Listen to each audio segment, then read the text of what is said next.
నీవు నన్ను చూసిన సమయం ఆనందకరమైనది. నేను నిన్ను చూసే అవకాశం వచ్చినప్పుడు అది మరింత ఆనందకరం అవుతుంది. ఈ వాక్యానికి ఎంతో అర్థం ఉంది.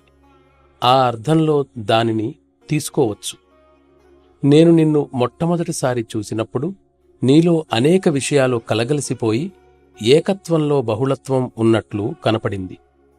పదార్థం ఆత్మతో కలియడం వల్ల ఏర్పడిన ఫలితమే ఈ అస్తిత్వం అనడంలో సందేహం లేదు. కాని మరొక విషయం కూడా ఉంది. ఒక ఇంటిలో వస్తువులన్నీ తల్లక్రిందులుగాను అంతా చిందరవందరగాను ఉంటే, మరొక ఇంటిలో అన్ని వస్తువులు సక్రమరీతిలో బాగా అమర్చబడి ఉన్నాయనుకోండి.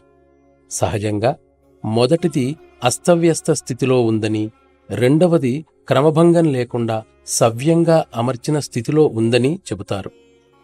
మనం నివసించే ఈ గృహం అంటే మన ఈ శరీర నిర్మాణ విషయంలో కూడా ఇదే వర్తిస్తుంది.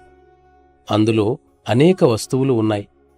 వివిధ అవయవ భాగాల చర్యల ఫలితాల రూపంలో అవి ఈ శరీర నిర్మాణంలో ఉన్నాయి. వాటిని వాటి స్వీయ ప్రవృత్తి, అభిరుచులకు అనుగుణంగా స్వతంత్రంగా పనిచేసేటట్లు విచ్చలవిడిగా వదిలివేస్తే వాటి చర్యలు కూడా క్రమం తప్పి అస్తవ్యస్తంగా ఉంటాయి. అందువల్ల వాటిని అదుపులో ఉంచటానికి శక్తివంతుడు, సమర్థవంతుడు అయిన వ్యక్తి కావాలి. సామాన్యంగా ఇది అనేక సందర్భాలలో లోపిస్తుంది.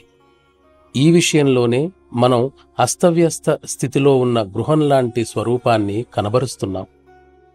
నీవు నా వద్దకు తొలిసారి వచ్చినప్పుడు నీ విషయం కూడా అంతే. సామాన్యంగా అనేక మందిలో ఇలా జరుగుతూ ఉంటుంది.